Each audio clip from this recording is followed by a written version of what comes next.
오늘 본문에 있는 말씀을 통해서 은혜를 주시는 이유, 그런 제목 가지고 말씀을 살펴봅니다. 중국의 한 초등학교에 아버지가 밖에서 어떤 일을 하시는지에 대한 영상을 보여줍니다. 한 아버지는요, 쉬지 않고 컨베이어 벨트 위에다가 시멘트 포대를 잡아서 이쪽에서 오는 것을 이쪽으로 잡아 싣습니다. 한 아버지는 자기 몸무게의 3배 정도 되는 벽돌을 어깨에 맸습니다. 그리고 조금 비틀비틀 거리다가 이내 걸어갑니다. 한 아버지는 장대비가 몰아치는 장마비에 아버지는 합판을 나르다가 그 합판을 뒤로 하고 잠시 비를 피합니다. 한 아버지는 밀가루 푸대 20kg짜리인데요. 13포를 어깨에 메고 뒤틀림 없이 다음 장소로 이동해 갑니다. 점심시간이 됐는데 국 한 그릇에 밥 한 그릇을 땅에 놓고 마치 개가 땅에 있는 걸 핥아 먹듯이 그렇게 먹습니다. 한 장애인 아버지는 한쪽 다리가 없습니다. 그런데 가족을 부양해야 하는 거예요. 그래서 한쪽 목발로 지탱하고, 그리고는 40kg가 좋게 나가는 포대를 어깨 위에 메고 그 지팡이를 의지해서 계단을 올라갑니다. 점심 먹는 시간, 한 아버지는 전신에 시멘트를 뒤집어 썼어요. 그리고 그의 손가락을 보여주는데 그 손가락 손톱과 손끝 사이가 시멘트 독이 들어가서 다 텄어요. 다 갈라지고. 그리고 한 아버지는 시멘트를 타설하다가 호수가 터져서 전신에 시멘트를 뒤집어 썼는데 눈만 겨우 이렇게 빼꼼히 나는 상태에서 씨 웃어 보여줍니다. 그 영상을 틀어줬는데 그 영상을 본 모든 학생들, 초등학교 한 5학년쯤 되겠어요. 안 우는 학생이 없어요. 다 가정을 위해서 헌신하는 아버지들의 모습이라는 겁니다. 우리 주님도 우리를 위해서 헌신하셨어요. 십자가에서 죽으셨습니다. 피 흘림이 없이는 죄의 용서가 없다는 사실을 아시고 당신이 십자가에서 우리의 어린 양 되셔서 물과 피를 다 쏟으시는 희생을 하신 겁니다. 에덴의 아담과 하와의 수치와 허물을 덮던 그때에도 어린 양의 피가 있었습니다. 피에는 용서가 있고 죄사함이 있는 겁니다. 어린 양의 피, 짐승의 피가 죄를 용서하는데 하물며 그리스도의 피가 우리의 죄를 왜 용서하지 못하겠습니까? 우리의 대제사장이신 그리스도께서 단번에 영원한 속죄를 우리에게 주십니다. 베드로전서 3장 18절 말씀해 보니까 그리스도께서도 단번에 죄를 위하여 죽으사 의인으로서 불의한 자를 대신하셨으니 이는 우리를 하나님 앞으로 인도하려 하심이라. 육체로는 죽임을 당하시고 영으로는 살리심을 받으셨다 말씀합니다. 히브리서 9장 13절 14절에 보니까 염소와 황소의 피와 및 암송아지의 죄를 부정한 자에게 뿌려 그 육체를 정결하게 하여 거룩하게 하거든 하물며 영원하신 성령으로 말미암아 흠 없는 자기를 하나님께 드린 그리스도의 피가 어찌 너희 양심을 죽은 행실에서 깨끗하게 하고 살아계신 하나님을 섬기게 하지 못하겠느냐 말씀하십니다. 우리가 육신의 때를 밀기 위해서는 목욕탕에 가야죠. 아니면 집에 있는 샤워실에 가서 전신에 물을 뿌리고 비누로 우리의 몸을 닦아야 됩니다. 또 좀 더 세밀하게 닦고 싶어하는 사람은 세신사에게 2만 원의 돈을 주고 전신을 밀어달라 합니다. 마음의 죄를 씻으려면 어떻게 되겠어요? 교도소에 가야죠. 자기 마음으로 진 죄를 일정 기간 교도소에서 자기의 반성이 있어야 되는 겁니다. 그런데 영의 죄를 씻기 위해서는 오직 하나님의 집에서만 그 영의 죄를 씻을 수 있다는 겁니다. 이사야서 55장 1절에 보니까 오호라 너희 모든 목마른 자들아 물로 나오라. 돈 없는 자도 오라. 너희는 와서 사 먹되 돈 없이 값 없이 와서 포도주와 젖을 사라. 너희가 어찌하여 양식이 아닌 것을 위하여 은을 달아주며 배부르게 하지 못할 것을 위하여 수고하느냐. 내게 듣고 들을지어다. 그리하면 너희가 좋은 것을 먹을 것이며 너희 자신들이 기름진 것으로 즐거움을 얻으리라. 너희는 귀를 기울이고 내게로 나와 들으라. 그리하면 너희의 영혼이 살리라. 내가 너희를 위하여 영원한 언약을 맺으리니 곧 다윗에게 허락한 확실한 은혜이니라 말씀하십니다. 우리는 축복의 집에 와 있다는 거예요. 여기서는 다만 죄만 씻는 게 아니에요. 하나님께로부터 상상할 수 없는 은혜의 축복을 받게 되는 겁니다. 그런데 이게 다 공짜다. 공짜다. 여러분, 목마른 자들아 다 물러 나오라는 거예요. 돈 없이 값 없이 와서 포도주와 젖을 사라는 거예요. 물은 구원을 의미하는 것이고 포도주와 젖은 그로 인하여 물로 인하여 구원받은 인생이 더 풍성하게 되는 은혜와 은총이 있다는 사실을 말씀하고 있는 겁니다. 그렇습니다. 여러분, 교회에 주님이 시선을 여기에 정하시고 누군가 두 손을 들고 하나님의 성호를 부르짖는가, 그것을 지켜보기를 원하신다 하는 겁니다. 우리가 오늘 본문에 있는 말씀을 통해서 왜 은혜를 주시는가, 왜 은혜를 주시는가, 세 가지로 한번 살펴보겠습니다. 첫 번째는요, 우리에게 은혜를 주시는 이유는 예수 그리스도를 구주로 믿어 구원에 이르게 하기 위함입니다. 29절 상반절에 보면요, 그리스도를 위하여 너희에게 은혜를 주신 것은 다만 그를 믿을 뿐 아니라 말씀합니다. 하나님이 우리에게 은혜를 주신 최고의 목적은 하나님 자신을 믿게 하기 위해서, 예수님을 믿게 하기 위해서, 성령님을 믿게 하기 위해서. 여기 은혜를 주신이라고 하는 말뜻이 무슨 뜻인가 하면 은혜를 주다, 특권을 주다, 그런 뜻이에요.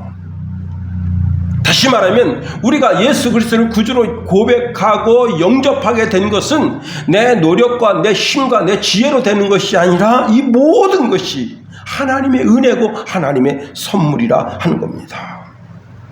에베소서 2장 5절에 보니까 허물로 죽은 우리를 그리스도와 함께 살리셨고 너희는 은혜로 구원을 받은 것이라. 하나님의 은혜로 믿음이 생겼대요. 그리고 구원이 하나님의 선물이래요. 에베소서 2장 8절에 보니까 너희는 그 은혜에 의하여 믿음으로 말미암아 구원을 받았으니 이것은 너희에게서 난 것이 아니요 하나님의 선물이라. 예수님이 십자가에서 죽으셨다. 자, 누구든지 예수가 날 위해서 십자가에 죽었다는 사실을 믿는다면 그 사람에게 구원이 이른다는 거예요. 이것이 하나님의 선물이라 하는 겁니다. 믿음은 자신 스스로가 올곧은 행동을 함으로 이루어지는 것이 아닙니다. 오직 그리스도의 행위가 날 위한 것임을 믿을 때, 그때 구원의 역사가 이루어진다는 거예요. 예수님이 하신 모든 것, 예수님이 땅에 오신 것, 그리고 예수님이 자라나신 것, 공생애를 사신 것, 십자가를 지신 것, 무덤에 들어가신 것, 그리고 부활하신 것, 그리고 이제 500의 주의 형제들을 보는 가운데 승천하신 것, 그리고 주님이 땅에 다시 오시는 그 모든 일련의 모든 사건이 다 나를 위한 것이다. 예수님이 이 땅에서 고난을 당하심으로 내가 당할 고난을 대신하셨다. 예수님이 이 땅에서 죽으심으로 내가 죽을 죽음을 대신하셨다. 예수님이 부활하심으로 첫 열매가 돼서 나는 두 번째 열매가 된다. 주님이 승천하신 것처럼 우리도 승천하게 된다. 하나님 보좌 우편에 앉아서 거기서 하나님을 아빠 아버지라 부르게 된다. 이 모든 일련의 과정이 다 예수님에게 보여진 모든 사건과 모든 상황이 바로 나를 위한 것이다 하는 겁니다. 그렇습니다. 여러분, 오직 구원은 하나님의 선물이다. 우리가 하나님 앞에서 잘난 척, 똑똑한 척 할 필요가 없어요. 우리가 잘났다고 해서 잘 구원이 얻어진 것이 아니에요. 오직 하나님의 은혜로 믿음으로 말미암아 구원을 받은 것이기 때문에 우리는 또 겸손하고 또 겸손할 수가 있어요. 여러분, 어린아이가 태어납니다.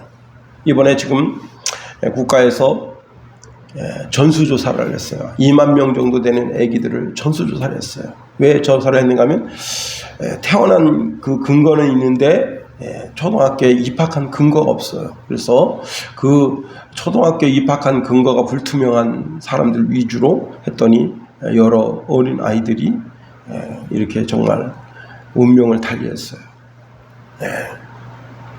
그 중에 어떤 정신 나간 엄마는 3일 동안, 남편이 이제 출장을 나갔는데 3일 동안 PC방에서 게임을 했어요. 아기를 놔두고. 아기가 굶어 죽었어요. 참, 아무리 MZ 세대라 그러나요? 그래 이해를 못 하겠는 거예요. 응? 자기는 PC방에서 라면 먹고 떡볶이 먹고 그 다음에 이제 거기 보니까 하여튼 먹을 게 많이 있더라고요. 보니까 자판기에서 눌러서 삼시세끼가 아니에요. 이 여자분이 거기서 엄청 많이 먹었어요. 5찬 정도 했어요. 5찬 정도. 근데 아니 무슨 게임을 3일 4일 동안 할 수 있을까? 그리고 집에 와서 보니까 아기가 울질 않아요. 그래서 119를 불렀어요. 참. 여러분, 애가 태어났는데 지가 지 스스로 크는 게 아니에요. 엄마의 정말 눈물겨운 헌신과 수고가 있어야 되는 거예요. 여러분이 지금 다 그냥 성인이 돼서 대학생 졸업하고 사회 진출을 앞에 꿈꾸고 다 있는데 내가 잘나서 이렇게 컸지. 아니에요. 여러분이 이제 좋은 여자를 만나서 결혼하고 그리고 이제 가정을 꾸미고 직장 생활하고 저쩌고 차 몰고 다니고 다 그런 걸 다 뒤에서 지켜보는 부모는 물에다 놓은 어린애 같아요. 저도 제가 이제 어머니가 어디 간다 그러면 아이고 차 운전 조심해라. 요즘 참 내가 뉴스를 보니까 교통사고 나는 게 참 심상치 않다. 어머니가 그런 말씀하셔요. 또 때로는 이번에 이제 이렇게 시찰에 가게 됐습니다. 그러면 그래 내가 좀 용돈 좀 줄까? 수중에 있으면 돈만 원이라도 이거 가서 맛있는 거 좀 사 먹으라고. 또 돈이 좀 풍성하게 있으시면 5만 원도 주셔요. 제가 어머니한테 드려야 될 텐데 어머니가 물가에 내놓은 애기 같다. 그런 거예요. 애가 출산했다고 해서 스스로 크는 게 아니에요. 계속 젖을 먹여야 되고 그 애가 땀띠 나면 엄마가 분 발라가면서 밤새도록 그 아픈 부위를 연고 발라가면서 그래야 그 어린 애기 시절을 지나가고 그리고 드디어 이제 초등학교 입학해보세요. 그러면 초등학교 입학하면 모든 근심 걱정 염려 다 날아간 게 아니에요. 얘가 학교 가서 잘 적응하겠는가? 참 근심 걱정 염려 태산입니다. 저는 어릴 때 이제 하도 아버지가 매를 들어서 나는 주워왔나 보다. 이제 어릴 때 동네 형들이 놀려요. 야 너는 인마 저 서림이 다리미 밑에서 주워왔다 자식아. 그래서 난 주워왔나 보다. 그 아버지에 대한 의심이 어머니에 대한 의심이 어머니도 참 아주 매를 때리면 아주 찰지게 때렸어요. 그래서 할머니 할아버지는 내 할머니 할아버지인데 어머니 아버지는 주워온 사람인가 하여튼 의심이 생겼어요. 그런데 이제 크면 클수록 사람들이 저를 만나면 그래요. 흥섭이 아들 제가 저희 아버님 아들인 거 어떻게 하십니까? 야 얼굴에 써있다. 세례 요한은요 예수님이 자기에게 세례를 받으러 올 때 딱 보고 성령이 그리스도다 알려줬어요. 하나님의 어린 양이다 알려줬어요. 예수님이 이제 세례를 받으러 왔을 때 그때 너무 황송해하면서 제가 예수님께 가서 세례를 받아야 될 텐데 그 말뜻이 뭐냐면 당신 그리스도이잖아요. 그러니까 제가 당신한테 가서 세례를 받아야 될 텐데 저한테 와서 세례를 달라고 하는 게 이게 말이 안 되잖아요. 그런데 주님께서는 세례를 베풀므로 모든 의를 이루라 말씀하시고 세례를 받으십니다. 그러는 가운데 이제 세례요한이 교도소에 들어갔습니다. 헤롯 왕의 그 죄를 지적질하게 되면서, 근데 그 교도소에서 의심이 생겼어요. 내가 그리스도라고 믿었던 저 예수가 진짜 그리스도가 맞는가? 그래서 이 제자들 2명을 보냈습니다. 가서 이렇게 질문하라고 했어요. 선생님, 오실 그분이십니까? 아니면 우리가 다른 일을 기다려야 합니까? 그때 예수님께서 수많은 질병과 이적을 행하십니다. 그리고 그 모든 것을 지켜본 제자들에게 가서 이렇게 말합니다. 가서 요한에게 너희들이 보고 들은 것을 알려라.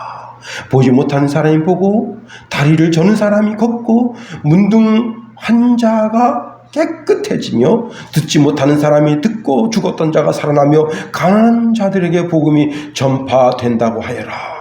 나를 의심하지 않는 사람은 복이 있다. 여러분, 예수님이 그리스도이신 증거가 너무 명백한 거예요. 이 증거들을 가서 얘기해 주라는 거예요. 그 마음의 의심을 떨쳐버리라는 거예요.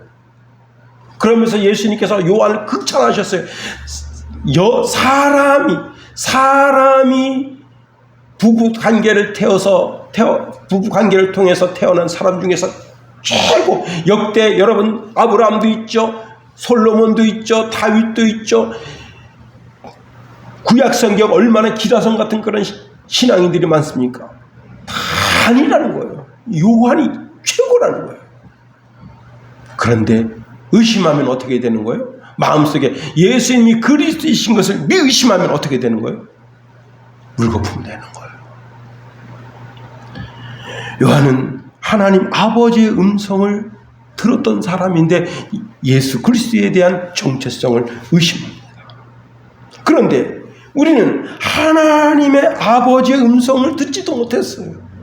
예수님을 꿈에도 보지도 못했어요. 그런데 우리가 예수님이 그리스도이심을 믿는데 의심이 없습니다. 할렐루야. 네. 그렇습니다. 우리에겐 예수가 그리스도이심을 믿는 은혜가 있다는 거예요. 다시 말하면 하나님께로부터 부여받은 예수 그리스도가 그리스도이심을 믿는 특권을 줬다는 거예요. 특권. 절대 의심하지 않는 특권. 예수님은 그리스도이셔.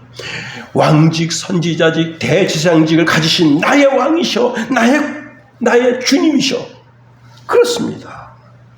우리가 올바름, 우리가 거룩함, 우리가 성실함, 우리가 정직함, 우리가 의로움을 가지는 이 모든 것은 다 예수님께로부터 선물로 받은 거예요. 그렇습니다. 그래서 어떤 사람이 우리가 예수를 믿을 때 저 사람은 뭔가 마음이 강하지 못해서 뭔가 의지할 수밖에 없어서 그래서 믿는다는 것이 예수 그리스도를 믿는 거지, 야 차라리 내 주먹을 믿어라, 그렇게 말하는 사람도 있을 수 있어요. 그런데 여러분, 예수님께서 이렇게 우리가 인생 살다가 예수님 때문에 핍박을 받을 때, 예수님이 그리스도이심을 믿고 나갈 때 핍박을 받을 때, 그럴 때 우리에게 복이 있다고 말씀하십니다. 마태복음 5장 10절 12절에 보니까 의롭게 살려고 하다가 박해를 받는 사람들은 복이 있다. 하늘나라가 그들의 것이다.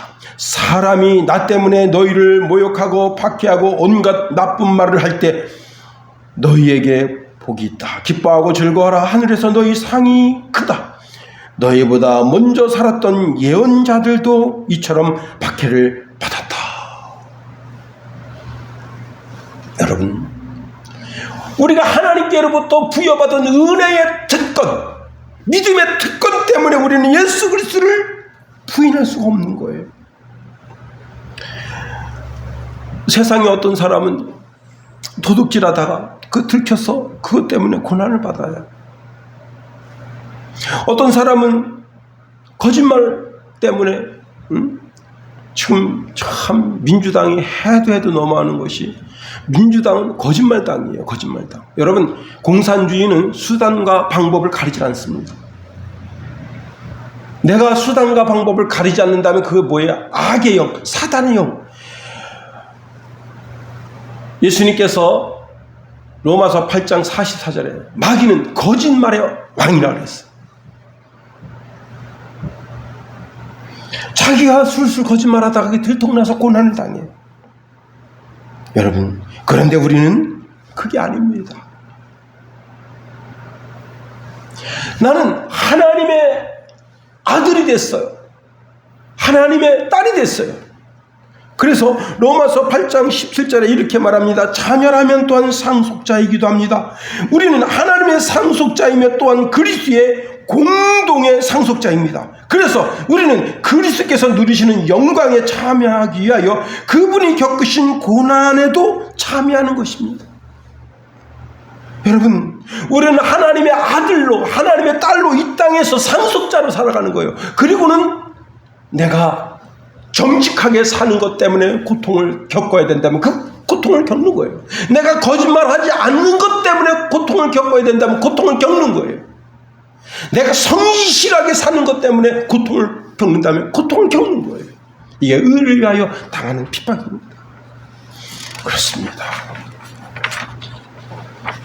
우리에게는 하나님께서 주신 은혜의 특권, 믿음의 특권이 있다는 사실을 알아야 됩니다. 두 번째는요, 우리에게 믿음이 온 후에 쑥쑥 자라나야 한다는 사실입니다. 대만에 이제 어떤 그 초밥집에서 자기 이름에다가 연어라고 하는 단어를 붙이면 연어를 초밥을 무한 리필해 주는 거예요. 일정 기간 동안. 그런데 330명이 자기 이름을 개명을 했습니다. 김용호 연어 뭐 이런 식으로.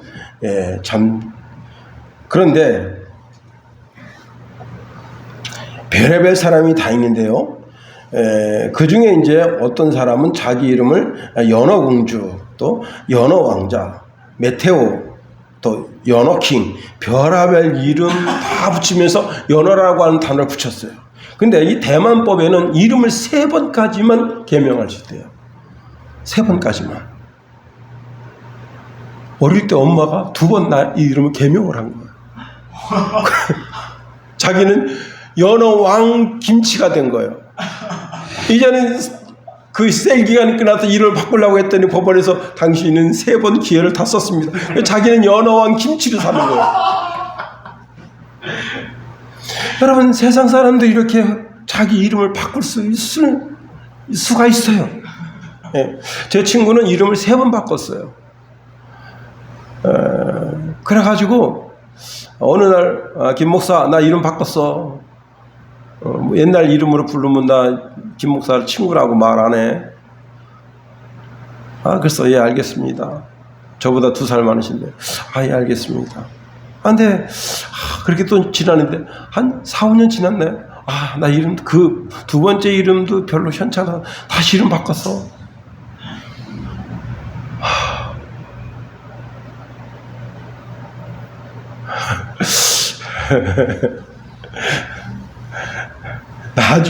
나중에 얘기해 줄게요. 이름을. 그런데 이제 3번 또 바꾼 거, 3번째. 그래가지고 이제 여러, 이제 선후배 목사님들이 모였어요. 이제 동기인데 나이가 많은 분, 적은 분 뭐 이렇게 다 모였는데 그때 우리가 선언했어요. 너무 복잡하니까 이렇게 바꾸고 뭐 저렇게 바꾸고 복잡하니까 옛날 처음 신학교 때 부르던 이름으로 부른다. 이름을 왜 자꾸 바꾸냐고. 여러분, 그리스도인들은 우리가 그리스도인으로 불리움이 주님이 이 땅에 재림하실 때까지 그 이름으로 계속 불려야 됩니다. 누가 여러분을 본다면 저 사람은 그리스도인이야. 정직과 성실로 살고 거룩하게 살려고 몸부림치는 사람이야. 근데 어떤 사람은 저 사람 옛날 그리스도인인데 아마 교회 안 나간다지. 그러니까 개판으로 살잖아. 술도 입에 대고 담배도 입에 대고 침도 아무데나 찍찍 뱉고 만나면 쌈딱이 돼가지고 막 해대고. 여러분, 그렇게 되면 아주 곤란하죠. 우리의 신앙의 이름이 저 사람 그리스도인이야. 그 그리스도인으로 불리는 것이 끝까지 주님 오라 하신 그날까지 끝까지 그렇게 불려야 되는 거예요. 어린 신자는 신령한 젖을 사모합니다. 그래야만 자랄 수가 있어요. 아기가 태어나서 젖을 먹지 않으면 이내 아사해버리는 거예요. 그러니 젖을 잘 먹어야 되는 거예요. 제가 이제 오늘 교회 오기 전에 쇼트 영상을 봤는데, 이 필리핀인데 장대비가 와요. 비가 어마어마하게 오는데, 이 개가 이제 유기견이에요. 근데 아기를 낳았어요. 강아지를. 근데 거기가 물이 차오면서 그 물이 차오면서 그러니까 그 개가 그래도 좀 비가 좀 덜 오는 지역으로 새끼를 물고 가요. 근데 그냥 비에 혼박 젖으니까 개도 감기 걸리잖아요. 그러니까 막 핥아서 그 물기를 다 빨아줍니다. 그런데 거기서 새끼 한 마리는 배고프다고 젖 먹겠다고 막 달겨들어요. 지금 여기도 비가 오지만 그래도 약간 높은 지역이지만 아직도 저 굴 속에는 물이 지금 차 올라오고 있는데 거기 자기 새끼가 있는 거예요. 그 새끼를 데리러 가야 되는데 젖 먹겠다고 낑낑낑 달겨드는 거예요. 여러분, 신령한 젖을 사모해야 되는 거예요. 영적인 젖을 사모해야 되는 거예요. 제가 지난주에 이제 들깨모를 하고 왔는데요. 한 1000평 정도 심은 것 같아요. 아버님하고 저하고 김관우 집사하고 1000평 정도. 아버님이 그러더라고. 다 하면 이게 한 1200평에서 한 1400평은 되겠다. 뭐가 정말 어려워요. 진짜 애기 모예요. 이렇게 손으로 딱 하면 끊어져요. 씨를 부을 때, 모판에다 씨를 부을 때 씨를 2개, 3개만 부어야 되는데 우리 김관우 집사가 어떻게 해가지고 씨가 한 30개 들어갔어. 다 잘라내야 돼요. 근데 이렇게 톡톡톡 하면 다 잘려요. 그렇게 어린 모예요. 자, 너무 다행인 것이 제가 심고 그날 저녁에 비가 왔어요. 다 살았어요. 아버님이 참 감사하게도 다 살았네. 살지 않은 데는요 가서 다시 심어야 돼요. 응? 그런데 저는 심고 와서 한 3일 동안 끙끙 앓았어요. 이런데 다 알이 배겨가지고. 그런데 농부이신 우리 김우성 집사님 어떡합니까? 매일 가서 보는 거예요. 매일 거기 돌아보는 거예요. 혹시 고라니가 와서 지지 밟진 않았는가? 고라니뿐만 아닙니다. 멧돼지도 있습니다. 계속해서 논도 계속해서 돌아보고 심어놓은 모든 작물을 계속 돌아보는 거예요. 거기에 농부의 수고와 헌신이 없으면 절대 자라지 않는 거예요. 여러분, 옥수수 때 사이에 풀들이 잔뜩 자랍니다. 그러면 거기에 또 쟁기를 들고 와서 다 그거를 다 뽑아줘야 되는 거예요. 신앙도 마찬가지입니다. 여러분, 우리가 하나님의 은혜로 구원받았습니다. 믿음으로 잘 자라기 위해서는 어떻게 해야 되느냐? 로마서 12장 11절에 보니까 부지런하여 게으르지 말고 열심을 품고 주를 섬기라 말씀하십니다. 우리가 열심을 품고 주님을 섬겨야 되는 거예요. 그래야만 되는 거예요. 하나님께서 우리를 가꾸시고 주관하시고 인도해 가시려고 하시는데 우리가 자꾸 버티면서 하나님의 손길을 거부하면 곤란하게 되는 거예요.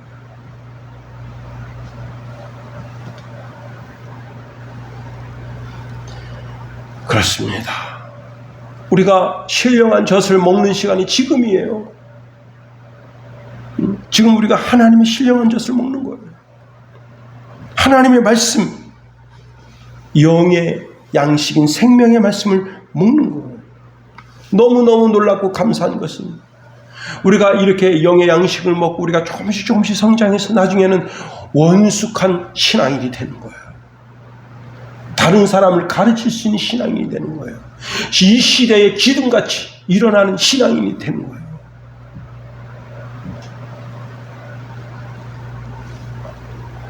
우리가 지상교회에 나와서 철없이 하나님을 아빠 아버지라 부릅니다. 구약의 사람들은 꿈도 못 꾼 얘기예요. 아브라함은 하나님의 아버지라고 부르지도 않았어요. 하나님은 아브라함을 보수로 여겼다고 했지만 아브라함은 굉장한 그런 어떤 격세지감을 느꼈을 거예요. 하나님 존전 앞에서 떨고. 이삭은 어땠습니까? 야곱은 어땠나요? 근데 우리는 철딱서니 없이 하나님 아빠, 하나님 아버지 막 이름을 불러대요. 여러분이 지금 별것 아닌 것 같지만 이제 여러분이 죽어서 천국에 딱 가게 됩니다. 성경에 보니까 하나님 보좌 우편에 앉는다는데 예수님 첫 번째 앉으시고 그 보좌 우편에 딱 쭈뼛쭈뼛 가는 거예요. 내 자리 어디다? 거기 구약의 기라성 같은 신앙인들이 있습니다. 순교자들이 엄청 많습니다. 그래도 옆에 가가지고 뭐라고 하냐? 하나님 아버지. 구약에 있는 그 기라성 같은 신앙인들이 다 깜짝 놀라는 거예요. 아니 어떻게 저 이방인 저 대한민국 땅에 태어나가지고 저 인간이 그냥 겨우 예수 믿었다고 하나님 아버지 그리고 하나님 앞에 뻔뻔히 가냐 말이에요. 그게 뭐예요? 신앙적으로 성숙했기 때문에. 예수님 뭐라 말씀하십니까? 내 아버지 곧 너희 아버지라. 그런데 아버지를 놓고 아버지라고 부르지 못하면 이게 뭡니까? 홍길동전 쓰는 거예요? 성경이 홍길동전 아니잖아요. 그렇습니다. 우리가 신앙이 쫙 성장해서 하나님 앞에 당당하게 설 수 있는 그런 멋진 신앙으로 성장해야 되는 겁니다. 세 번째로 성숙한 신앙인은 고난도 함께 받는다는 겁니다. 정근모 장로님 대단한 분이더라고요. 저는 이분에 대해서 잘 몰랐는데 정근모 장로님이 경기고등학교 수석으로 졸업했고요. 이제 수석으로 입학했고요. 입학하고 4개월 만에 고등학교를 졸업했어요. 여러분 고등학교 입학하자마자 4개월 뒤에 졸업하는 학생이 있겠어요? 야, 그리고 서울대 물리학과 차석으로 입학하고 미국 미시간 주립대를 석사과정 없이 박사과정 6개월 만에 통과해서 24살에 플로리다 최연수 교수가 됐는데 문제는 뭐냐면 박사잖아요. 석사과정 애들, 박사과정 애들을 가리키는 거예요. 24살인데 자기보다 다 나이가 많아. 그래서 이제 이 플로리다 대학에서 어린 꼬마 교수라고 불렸대요. 어린 꼬마 교수. 이런 사람이 어떻게 예수 믿겠습니까? 여러분 복음이 씨나 들어가겠어요? 예수라는 단어가 귀에나 들리긴 하겠어요? 자기 지식이 지금 전 세계 상아탑입니다. 자기 아들이 신부전증 걸렸어요. 이번에 우리 오금내 권사님 신장 기능이 많이 문제가 생겨서 한 거의 열흘 동안 아주 고통당하다가 다행히 이렇게 태어나셨는데 이건 그런 정도가 아니에요. 그래서 이 정근모 씨가 자기 신장을 쪄서 아들한테 준 거예요. 그런데 자기 신장을 쪄서 아들한테 줬는데도 현찮아요. 그래서 그때부터 신을 찾기 시작합니다.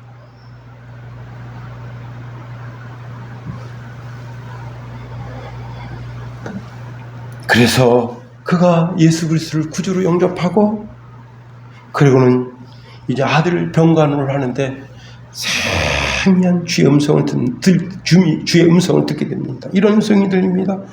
내 사랑하는 아들아, 작은 십자가를 지고 가는 내 아들에게 감사한 적이 있느냐?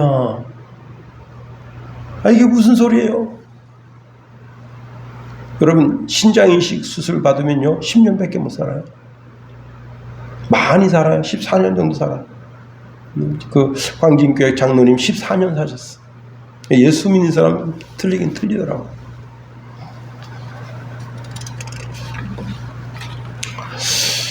아니 아들 때문에 감사하라니요? 야, 너 내 아들 아니었더라면 어떻게 예수 믿고 구원받을 수 있었겠니? 내 아들 아니었다면 내가 어떻게 내 이름을 부르면서 나한테 기도할 수 있었겠니? 그러니 너는 감사하라. 너 아들 때문에 감사하라. 아들 때문에 고통당하는 것도 감사하라. 이 정근모 장로님이 이제 여러분 그 철딱선이 없으면요 해지는 줄 모르고 등산해요. 이번에 이제 지리산을 가서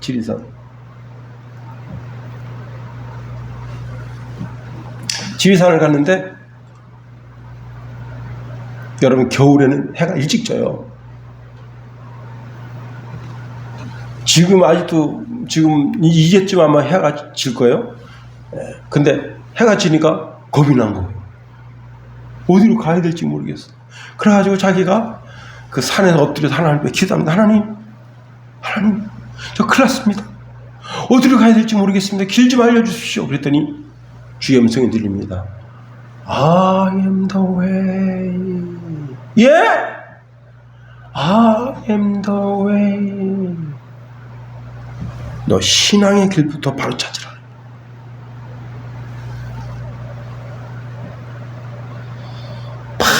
밤새 거기서 통곡하고 하나님 앞에 부르짖어 기도하고, 하나님, 길을 잃어버린 것도 감사한데 하나님,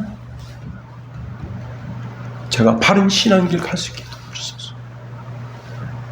인간적 지시, 지혜를 믿고 까불고 그런 나를 좀 불쌍히 여기시고 하나님 바른 길로 인도하소서.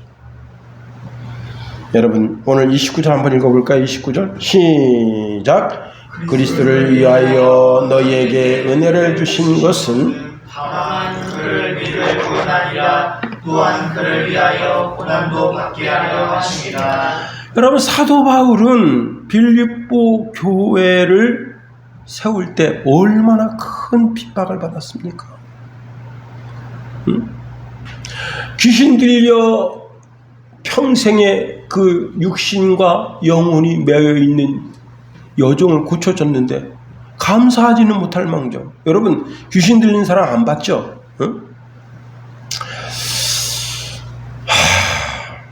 참 저는 구급기도원에 갔는데 와 참 사람이 아니에요. 그냥 막 울부짖는데 그 울부짖는 소리가 무슨 괴 짐승이 울부짖는 것 같아요. 야 진짜 무서운 건 뭐냐면 여러분 이게 수갑 있잖아요. 수갑보다 더 강력한 걸로 이렇게 묶어놔요. 귀신 들린 사람 이걸 끊어. 이게 사람 힘으로는 못 끊어요. 근데 그걸 끊어. 그리고 철장문인데 철장문을 파이프로 한 게 아니라 쇠로다가 만들었어요. 그걸 체켜. 야, 귀신의 악령이 임하면 그 악령의 힘으로 이걸 끊고 그 문을 부셔요. 그러면 그 원장님이 탁 나가요. 원장님이 눈물을 주르륵 주여 저 영혼을 불쌍히 여기소서 하고 막 기도하면 그 사람들이 그 악이 이 눈에 박혀있던 그 악이 빠져나가요. 막 소리 지르고 막 삿대질하고 막 그 원장님한테 이 개새끼 소새끼 만새끼 진짜 여러분 이 세상에 듣지 못한 욕 거기서 들을 수 있어. 근데 그 들으면요 내 심령이 그렇게 더러워져. 와 진짜 응? 야, 그 원장님 내가 볼 때는 진짜 기도를 해도 좀 이렇게 좀 건전한 걸 해야지 그렇게 귀신 들린 사람이 이렇게 붙잡아다 안수하고 이런 그거 쉽지 않을 거예요. 근데 제가 거기서 6일 금식 기도해서 6일 금식하면 사람이 매달렸어요. 그때 5일 금식하면서 진짜 옛날 얘기입니다. 바울은 그 귀신 들려서 고통당하는 여종을 고쳐줬는데 그 주인이 고소해가지고서는 빌립보 검찰이 경찰 출동시켜가지고서는 체포해가지고 보니까 유대인들 옷을 입고 있거든요. 그러니까 뭐 이유도 묻지 않고 판 거야 막.